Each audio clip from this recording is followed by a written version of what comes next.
Hello, I'm Admiral Jedi. Welcome to my second segment of my historical playthrough mega series playing as the modern-day nation of Turkey. I'm going to go through a couple of explanations and disclaimers, so if you've watched any of my videos before and you've heard all this nonsense, go ahead and just skip to the goals section. You'll first of all notice that we're playing Europa Universalis 4 instead of Crusader Kings 3, and that is because we have advanced the time frame forward to the year 1444 AD, where we're going to be playing as the Ottomans. Let's do some explanations real quick. So first off, what is a historical playthrough? A historical playthrough is me playing one of Paradox's games as the historical equivalent of a modern-day nation. I chose from the very beginning of this series to play as the modern-day nation of Turkey, which is represented by the Ottomans. In a historical playthrough, I'm going to play through as accurately as I possibly can with things pertaining to geopolitical boundaries, events, military conquests, religious, social, industrial choices, and play as closely as possible. There will be no alt history here. I'm going to not try and just paint the map and take over the world. We're going to try to win or lose as the Ottomans did or didn't during that time period. Now, I'll get my standard 3 disclaimers out of the way. Disclaimer number 1, this is not a tutorial. This is not a tutorial on how to play EU4. I will go through various game mechanics and typically talk about what they meant and compared to historical precedents and choices. And so you might hear me kind of whine about different game mechanics all the time. That's pretty common. But I'm not trying to teach you how to play this game. There are plenty of other great tutorials for all the Paradox series out there. And I think with EU4, I've only got a few hundred hours in on it. So I'm still a noob by Paradox standards. So watching this for a tutorial is probably not in your best interest. Disclaimer number 2, I will be talking a lot about history. And a lot of really terrible things happened in history. A lot of people got killed. A lot of people were marginalized.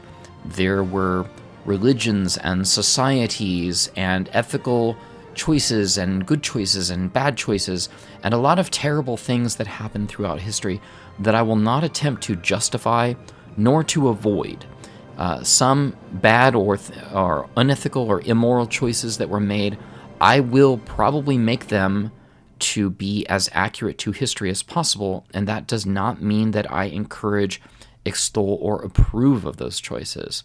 Instead, it just means this is what happened, and it's worth it for us to see what happened so we can avoid making some of those terrible choices in the future. And the third disclaimer that I'll make is I am an American. Along with that, I've never been outside of the country. I've never been to Europe. I've never been to Asia. I'm guaranteed to not only mispronounce things poorly and horribly, but I'm also not going to have, unfortunately, an appropriate level of cultural sensitivity to certain issues. So I might talk about something somewhat flippantly or even ignorantly that might really offend somebody because I have no idea what I'm talking about from a cultural sensitivity standpoint. In my YouTube videos, I welcome your correction on that. I always say that kindness is better than non-kindness, although you don't have to be kind if you don't want to. But I'd really appreciate you kindly letting me know that something was off or that I was insensitive or whatever. But this is the one and only disclaimer I'm going to make on this series for that topic. So let's go ahead and get started. We're going to play in the time scenario of the rise of the Ottomans. We are going to play as the Ottomans, and we're going to get started. I'm not going to play in Iron Man mode because I do a bunch of saving and restoring in order to stay as close to history as I can, and that sucks because I don't get to get cool achievements, but that's okay. That's the price I pay for being able to produce content like this. If you watched during my Crusader Kings 3 playthrough, you would have seen that we started out as the Oguz Il. We did a sort of origin story of the Seljuk Empire. We then spread to the Anatolian platform here as the Anatolian Seljuks. We downgraded to a tribal and then reconquered it, this northwestern Anatolia, and moved on into Thrace. And a lot of these boundaries that we see the Ottomans currently having are what we ended with in our Crusader Kings 3 playthrough. Now, Crusader Kings 3 had some sort of extra... some of my vassals went completely crazy and sort of conquered a bunch of territory here to the north, and they conquered a bunch of territory. We are going to be conquering territory in this playthrough down here, Syria and the Mamluks in northern Africa, because the Ottoman Empire expanded greatly throughout this time period. So let's take a look around and see what things look like. The year is 1444. Let's talk about that. Briefly, before we talk about the significance of 1444, let me give you some goals and talk about just how we're going to play the Ottomans in EU4 in general. I'm going to be taking care of standard EU4 gameplay and going through all the different tabs and everything like that. Some I'll do with you, some I won't do. The ones that I do with you, we're going to do that for a reason, to talk about historical context. But for this video, we are going to target playing into... Where's our time? There we go.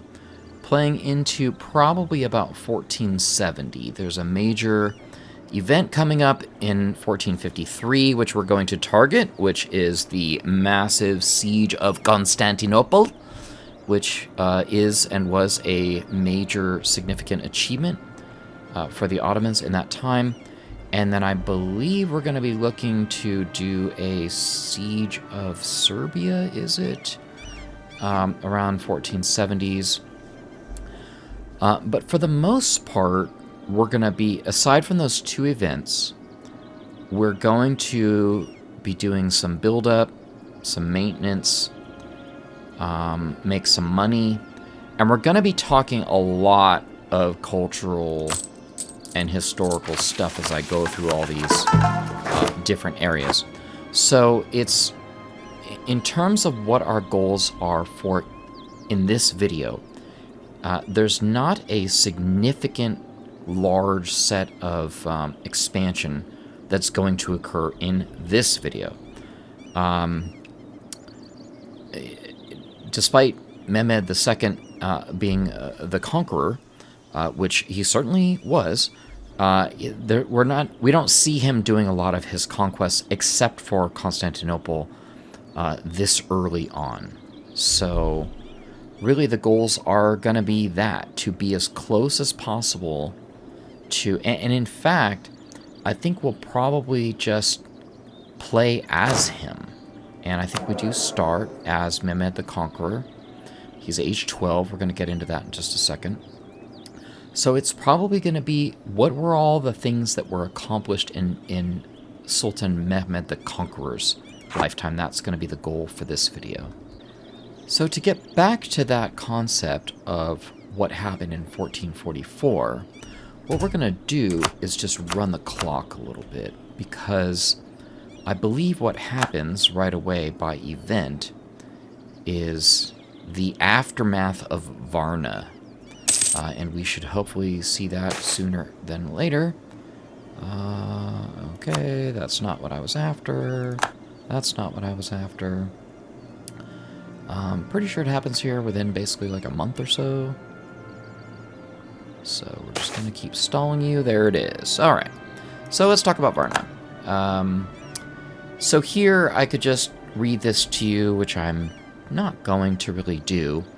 But Hungary and a set of other Christian nations waged a crusade against the Ottomans in 1444, and the Ottomans won. So that resulted in a few things. At the time, Sultan Murad II was in power, and he made the extremely confusing choice of abdicating the throne and putting his 12-year-old son Mehmed II on the throne. This was an odd choice. In fact, to this day, historians have no idea why he even really did it. One of the things it did, however, do was send a sort of message of weakness out to all the surrounding, Christian and probably even some of the other Muslim nations, where it's like, hey, this powerhouse of the Ottoman Empire, they're wackadoodles. Like, their king freaked out, and there's a 12-year-old kid on the throne. And so this happened right at this time, at 1444, right after Varna. And what happened is, so I don't think this happens in the game. Murad actually came back by the urging of his Grand Vizier, Chanderli Halil Pasha, and retook the throne away from Mehmed, the 12-year-old kid, who wasn't going to come back to the throne again until after his father died. But I don't think we're going to see that. I think we're going to see Mehmed, the Conqueror, there it is, stay on the throne the entire time. Now, Murad II, Mehmed's father, will die, not in the game, but in history, in 1451. And that, keeping with the theme of this video, is really when we're going to kick into gear. So, a lot of the gameplay until 1451 is going to just simply be about preparation and going through a few things. So let's just kind of go through some of these sections right now and talk about how we're going to play and what we're going to do. A little bit of a sound adjustment. I dumped the ambient sounds so that we can hear me and the game and not forever. Sorry about that.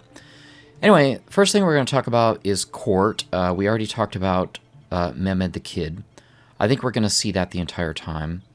What I'm going to not do in order to save money is hire an advisor or any advisors right away. There is an advisor that's going to come in here related to the Guns of Urban, where once we get enough money, we'll be offered a military advisor. And so I'm going to try to wait for that to happen until 1551 or 1451. So it's going to be a little bit weird to not have any advisors, but I need to be raising a fair amount of military first, and probably won't have enough money to hire advisors yet. So that is something that we're going to sort of wait on for a little while. The next thing that we can look at is our diplomacy. And we're told, okay, you have too few rivals. The Ottomans did have two really classic rivals at this point. Hungary, which we're going to choose. Hungary were the ones who attacked them in the Crusades at Varna. And the other rival that we're going to choose is Venice.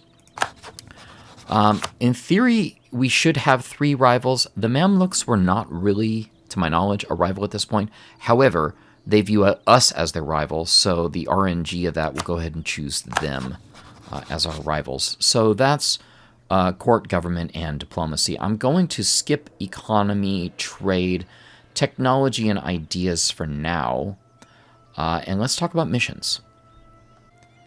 Now, missions are going to drive a lot of what we do, and I'm going to seek to pull only the historically accurate missions out. So at the top, we're going to see a lot that we're going to be pursuing. But as we get towards the bottom and head towards things like, the Pax Ottomana and a second Islamic Golden Age, and other things that are like, okay, hey, you've gone this far, now you can go even further. A true Roman. We're not going to do anything that's non-historical. But for the top ones, we are going to do it. And this whole playthrough is really going to only consist of the life of Mehmed the Conqueror. And we're going to probably end sometime around his death, around the historical time frame of his death, not if he actually dies in the meantime. And pretty much everything we do for this first part of the video is going to revolve around a single overarching goal: the taking and conquering of Constantinople, which was a major feat for Mehmed the Conqueror. Something like 13 different Muslim armies tried and failed to do this before he did, and made something like over 23 different attempts. And Constantinople was really unbreachable. I'm going to take this time right now to basically say, stop watching this video, buy Netflix if you don't have it already, and watch their Rise of Empires, the Ottomans. I cannot say enough good things about that series. If you've seen it flash by and thought, and then you see, oh, it's a documentary. It is barely a documentary. Imagine if you were watching like Gladiator or Braveheart or something like that, and then anytime something cool happened, every once in a while they'd flash over to a real-life historian who gives you like 3 or 4 minutes of what really happened there, and then back into the action, the drama. I mean, the actors, the production value, the battles, the explanation. You're going to basically watch me take Constantinople in 1453, and it's going to be like, yeah, a couple of these dudes, and maybe you'll see some cannons. I mean, it is a full series dedicated to the conquest of Constantinople, and it is amazing. So I'm going to put a little linky video in the end of it, or in the end of mine, but of course I want you to keep watching me. But you know what, if you want to take a break and watch the Rise of the Ottomans, Rise of Empires, the Ottomans, you are not going to hurt my feelings. I binge watched the entire thing and love it, so big shout out to them for that. Something that we're going to talk about now, and probably a lot, are the Janissaries. So the Janissaries were the Sultan's elite troops, and they were very important, very powerful, very feared. And let's zoom in on their privileges, because we're going to give them quite a bit, actually. And it'll allow us to talk about them. I already did loyalty to the Sultanate because I needed a quick loyalty bump after I confiscated lands from all the other estates. So loyalty to the Sultan, totally legit. These were the Sultan's personal bodyguards and personal units. But this strict devshirme system is very interesting. So Janissaries were brought in, much like many of the slaves of the Sultanate, the Sultanate, from conquered slaves, from slaves conquered by non-believing, non-Muslim nations, and through what was called devshirme, which we just granted. Devshirme was basically a process by which all the young boys were sort of harvested, if you will, cold, levied from the local non-believing populations. They were converted to Islam, circumcised, ouch, and appointed to many prestigious roles throughout the entire kingdom. In fact, slaves made up significant portions of all the government positions and also the military, rising up to this elite rank of the Janissaries, which is what we've sort of done a little bit already. So we're going to give them a few more privileges here to talk about that. Extremely disciplined, highly disciplined troops, so we're going to give that to them. Standardized salaries, yes. And what you're seeing is the Janissaries growing in influence, crazy influence, to the point where that actually is also true. A Janissary at certain times could make or break a sultan. They could determine who was ruling or who was not. And I think we can go ahead and do this from an equilibrium standpoint. The Sultan did appoint their rulers. That is also true. And then there is one more that I wanted to give, which is this professional soldiers. Let me just make sure I'm not going to kill myself here. What our equilibrium is at 56, so we can tolerate that. Okay, all 6 of these privileges are in place, and I believe reflect the true nature of the Janissaries. We're going to talk more about them, of course, not only in this video, but probably for the rest of this entire series in Europa Universalis, because they played a significant role in pretty much everything. Now, back to our missions. I'm going to recruit a couple more here. Notice that when I recruit Janissaries, it will not let me recruit them from Muslim lands. Like I said, they're only drawn from conquered nations. So, pretty cool, you can only do that here. And really what I'm trying to do is just bring my budget down a little bit, because I don't want to make too much money too soon, or the urban event will pop a little bit too soon. I don't want that to pop until 1451. So we're going to kind of ride the budget for a little bit. And this is really all I'm going to be doing. We're going to do some fast forwarding now, because what I'm going to do is just work these missions. We're going to bring our army size up. 10 Janissary regiments will take us to 100% land force limit. So, once we do that, we'll have both of these. Janissary privileges, we've just done those. And then we can see this real quick. We might as well just do this. The aftermath of Varna. All it requires is 2 generals. And we have 2 armies. We don't have 2 generals. We will shortly. So let's take a look at that. Okay. So there's our first mission completed. With the scattering of the infidel Crusader host. And basically what it set the stage is for us to really begin all the conquerings. Now we see here, if you can see there in the words, it says the expansion of our holdings in Rumelia. The Ottoman Empire sort of conceptually divided itself into Anatolia, at least in the beginning, and Rumelia. And that Rumelia actually is like saying Rome. That's how they referred to the Roman Empire back then. So this will give us permanent claims on Constantinople and, a lot of the areas in Rumelia and the Balkans. So we can see those claims here now. Yay. We're not going to do those quite yet. Really, we're going to not do any conquering until Constantinople in 1453. So that's what we're going to probably fast forward to. I'm just going to be raising up armies and fleets and pashas and all that kind of stuff. So we'll probably, what are we going to do? Should we just fast forward to 1451? I think we're going to do that. Just fast forward to 1451. If anything else interesting happens in the meantime, I'll bring it back in. You know what? I lied. I'm going to need to kind of bore you a little bit with a few more estates. I think we can. So, you know what? This will do an instant loyalty change. Okay, we can't do that. I'm going to revoke, not now, I'm going to revoke this guaranteed dhimmi autonomy because I think it's kind of ridiculous. Autonomy? They definitely did not have autonomy. I don't know, maybe I should read this a little bit more. But, where's it at? Guaranteed dhimmi autonomy. Government interference? No.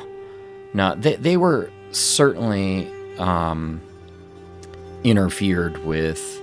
They had to pay specialized taxes. They were conscripted using the Dev Sherma system. So this concept of dhimmi autonomy, I'm going to revoke as quickly as I can. So dhimmi is the non-believers.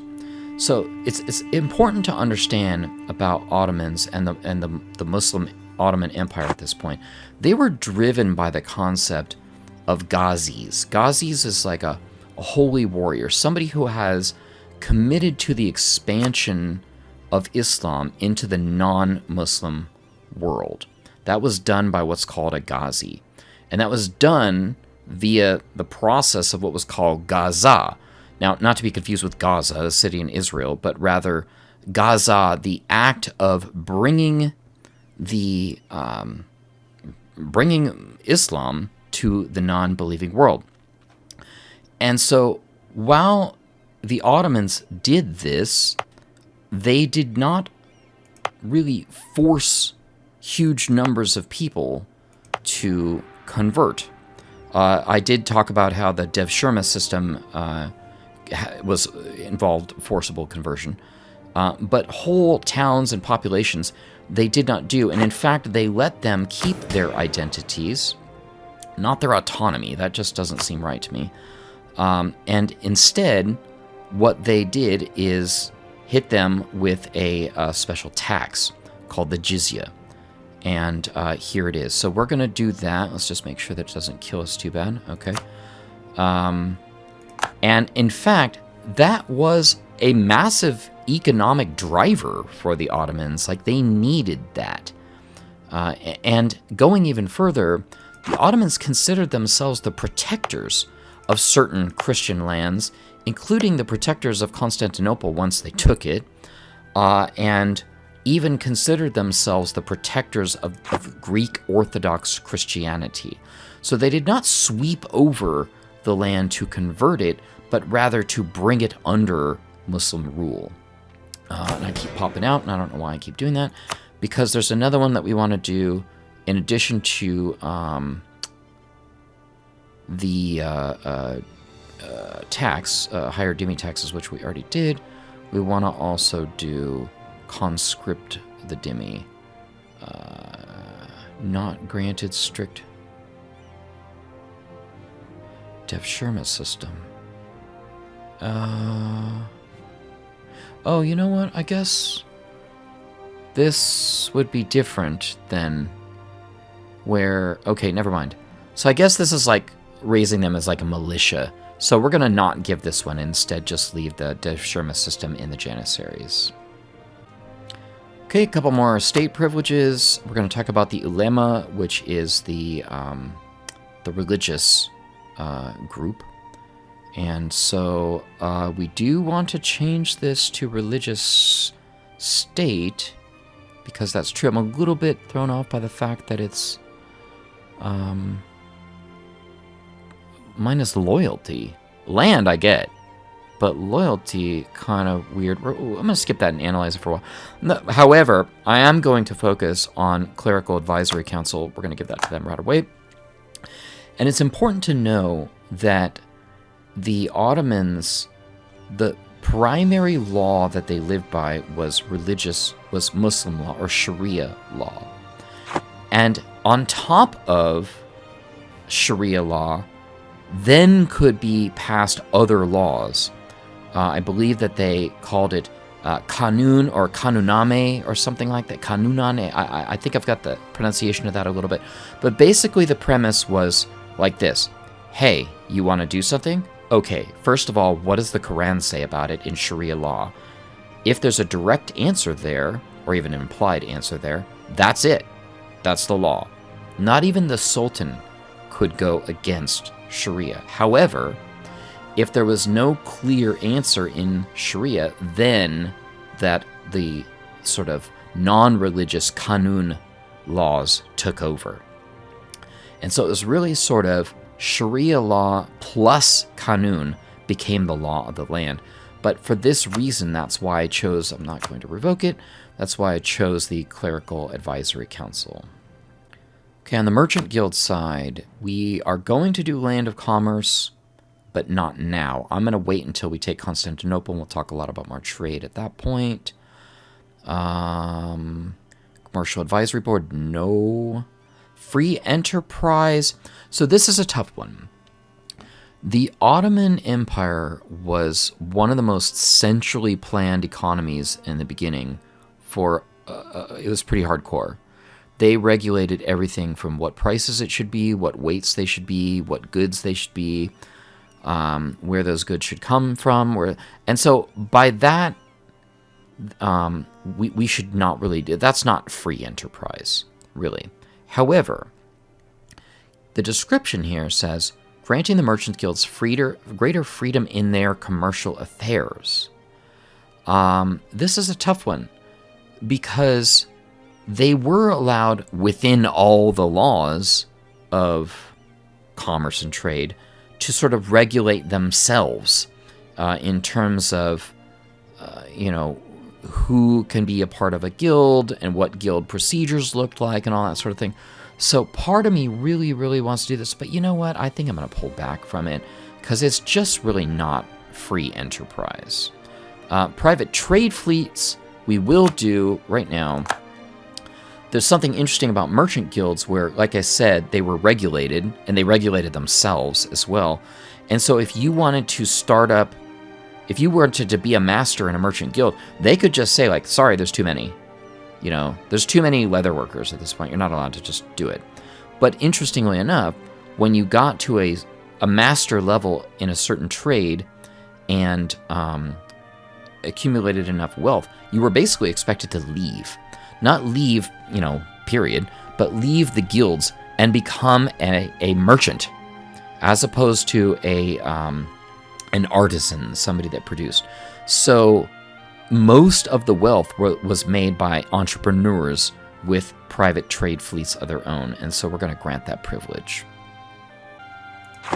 And I should give you a break from this, but I'm going to bend your ear just a little bit more. The Umaras, I'm not going to touch them because I wasn't able to figure out how I wanted to do this properly. I'd never even heard of the term Umara before, even after my research. But what I will talk about, hopefully as briefly as possible, I'm sorry if you're bored already, is the Timar system, which was sort of similar to Western medieval rents and feudal land ownership.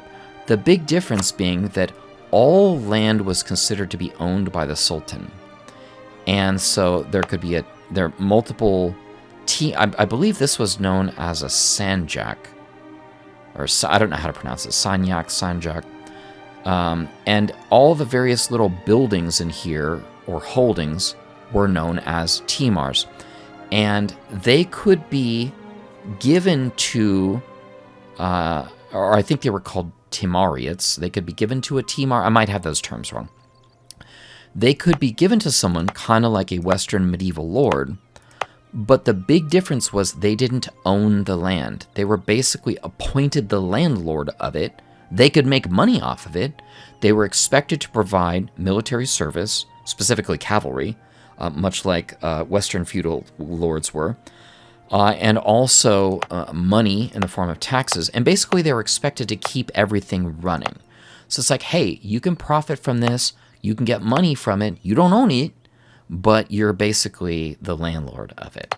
And so I don't think they had a ton of privileges to speak of, really. They didn't have land rights.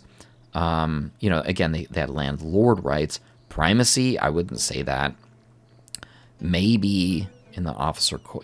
yeah. So anyway, I went through these and just really didn't see a whole lot that I felt matched. So we're going to leave it alone, but it did give me a good excuse to talk about the Timar system. And so now, after I bored you to death with all of the estate privileges, we can finally fast forward to 1451, or something else that happens in the meantime. There we are. Super minor one, but still kind of cool. Just for grins, I did a royal marriage proposal to Dul Qadir, and I don't think this name is it, but that was actually Mehmed's legal wife, came from Dul Qadir, so there you go. He had many consorts, as they kind of all did at that time, but it's kind of fun to see his legal wife. Now, my research says it was an unhappy marriage, and I don't think he even had a child by her, but there you go. Yay, unhappy marriages. Just kidding, I have a very happy marriage. Just kidding, honey, very happy. Alright, I'll bring it back in real quick, just kind of fun to complete missions. So, we got our 10 Janissary units trained up. That's good. We got our Janissary privileges done. What do we get here? An event. Ooh, okay. Let's see what happens. Okay, the traditionally composed of cavalry, blah, blah, blah, blah, blah. Janissaries, yay. Okay. So, good news there. So that's kind of fun. We're kind of moving along here. Gonna wait for money to stabilize a little bit. Still don't want to push it up, so we need to keep it low before 1451. But anyway, so mission's done. Maybe I'll build some ships. All right, this was almost impossible to avoid, unfortunately. It's really hard to spend money and not spend money and keep myself from not going into debt and getting a... So anyway, this event fires off when you have basically 1/3 of your annual income in the treasury. And it's the siege engineer Urban, who basically came to Mehmed in 1450, well, I think 51, and said, bro, I can build you cannons the size of a semi-truck. I mean, he didn't say it in those words. Like I said, watch the Netflix series. I mean, he built cannons that were like the size of a truck. And Mehmed's like, yes, we are going to blast down the walls of Constantinople with a power they've never seen before. And that is exactly what happened. So the reason why I wanted to hold off on this is because in 1451, it's too early, basically. So I'm definitely going to say yes to this. Okay. Let's pause. Because what then happens is we have an advisor available to us immediately, which is Urban. And not choosing him would be absolutely stupid, so we're going to do it. And that then gives us the fulfillment of the guns of Urban, along with the, if you fulfill it with Urban, then you get this 10-year dealie of early guns of Urban. Let's go see what that looks like, not to mention the fact that we have cannons now. I believe they can only be used for sieges, not for standard military stuff. Why am I being so stupid and not able to see? Okay, is that rise? There it is. Artillery cost mine. Oh, wow. Okay, well, that's kind of nice. So anyway, I'm a little bit bummed that that happened too early, but it was just going to be impossible for me to hold off. So let's welcome them to the family. Although I suppose we probably, yeah, we don't have enough supply limit for them, so let's not welcome them to the family. Anyway, so those missions are basically all ready to go. We've done Orta's, Janissaries, privileges, aftermath, guns, and really all that's left, we'll do some ships once the money comes back in, is the city of the world's desire. Conquering Constantinople was seen as the ultimate prize. No Muslim army had ever done it. In fact, it was prophesied that a great Muslim warrior would be the one to conquer Constantinople. So, of course, every Muslim leader was like, yeah, that's me, and wanted it to be them. It turns out they were all wrong, except for Mehmed II. It's 1450, and we're nearing the time of the siege. An event here, Rumeli Hisari Castle. We have the options to build it and lose 100 ducats, which I really don't want to do. However, it is super historical, and actually what happened, I was going to say, yeah, okay, here it is. It was called like the neck cutter or the straight cutter. So Mehmed actually built a whole fortress on the European side of, on the northern side of Constantinople to basically be ready for the siege. So this did indeed happen, and so we're going to construct it and lose money. I need my money. I'm going to have to take a third loan, which sucks. So we're going to need to really conquer Constantinople and make our money back as quickly as possible. What do we got? 10 months? It's not going to make it. So, yeah. But anyway, it happened. We built it. Let's do it. The time has finally come. Here we are on the 6th of April, 1453, which is the beginning of the siege of Constantinople. And I am delighted to declare war on Byzantium to take the city of Constantinople. I cannot confirm because I have no diplomats to send. That's awesome. Alright, well, this guy who is building a worthless Oh, man, I missed it by 2 days. Who's building a worthless spy network. We'll go ahead and declare with you. They'll be joined by Wallachia and Athens, but I'm hoping that things work out. We've got superior troops and superior quantities and history on our side. Let us go to war and be the first Muslim ruler to take the great city of Constantinople. Alright, I'm gonna have to clean up my navy, who's putzing around here doing, what do we call it, missions. And,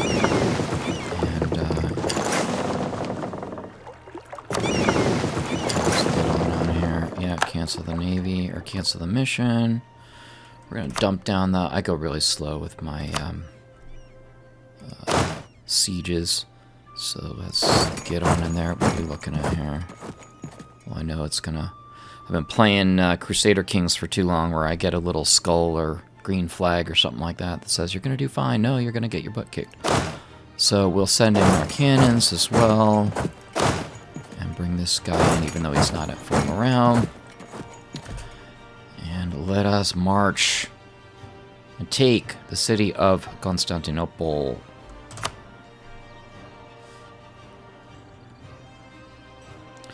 Ooh, brutal. That's right. Okay, so let the siege begin. What have I got fighting down here? Okay. Well, that should be okay. What are they? Oh, alright. 3 galleys versus 2 galleys. Sounds good. It looks like we're doing okay. And, alright, I am blockading. Defender morale is low. Can I fire a shot? You know what? I will definitely fire a shot, but we are going to do it in historical style with the guns of Urban. Bring them in. No one can stand against our cannons. That's right, what is this? Can withstand them. Maybe they cannot stand the massive cannonballs cast by the cannons. Yeah, that's right. We'll get minor penalties. Alright, sweet. Do we have any other dudes coming in to try and party? Not yet. Alright, I think Constantinople is mine. Mine, I tell you. Wow, 7% already. Okay. I think we can change that. The great guns of Urban, say. Boom! Geeking out too much over this. Like I said, if you're watching this video and not watching Rise of Empires Ottomans on Netflix, just stop. I'll forgive you. Go watch it. Super cool.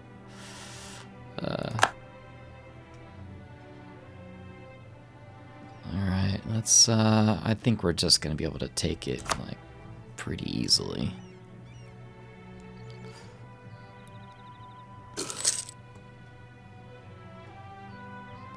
Oh, there's that.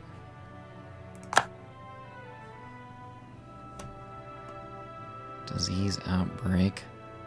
I'm just gonna let you watch. This was such a significant event in the history of the Ottoman Empire that it's like, you know what? Let's just get some popcorn, kick back, watch it happen. I don't know, we're gonna get there. We're gonna get there. Now, in reality, Constantinople fell, I think it was May 29th. So it was like almost a 2-month siege, and so we're already past that now. So I'm just not as good as Mehmet the Conqueror truly was. There it is! Alright, traditionally advancing armies have been expected to supply themselves. So here's something that's interesting. I'm not an Islamic scholar, of course, but the right of conquest, like to be able to take gold and pillage and all that sort of thing was granted by Islamic law. So we're going to just say such are the rules of warfare, which sucks, but it's also true. So, if you've watched any of my videos, you'll know that not all of them, but most of the time I make the historical choice even if it's a little bit painful for me. All right, the fall of Constantinople. The city of the world's desire has finally fallen and is in our grip. Continues to resist their domain. However, we will annihilate all remnants of Byzantium. That sounds good to me. Or demand the despot's surrender. Wow, I guess I really don't know what happened here at all. And rather than pop out, I like this. This event happens. Okay, so we definitely got Constantinople. Stop, everyone! Stop! Too much going on. All right, we won. 121 days, not historically accurate. Accepted our generous peace offer. What's this? Okay. Rebels have risen up. Oh, yeah, good luck with that. Oh, I guess this is sort of an automatic event that just basically says, okay, you get it. Let's just bring this going. I can't imagine rebels are going to be able to stand too much against us. Yeah, okay. All right, let's get this done with and then figure out what's going on at this point. Is the war over? I guess it doesn't show that we're in war anymore. Which really kind of sucks because I was hoping to get some cash out of that. I probably should have paid better attention to that. Okay, well, we'll clean up this in a little bit. The siege of Constantinople is done and victorious. And the Golden City, the city of the world's desire, is now ours. Why don't we have it? Is the capital. Oh, we have to make it our capital. Well, we can certainly do that. I don't know how to do that. I know how to do it in Crusader Kings. Okay, turns out I'm kind of stupid, so just redid this already, and all we have to do is choose this decision. We're going to get one stability, a full core on Constantinople. We'll become Turkish, it'll make it our capital, and we'll become an empire. Boom. So, that's that.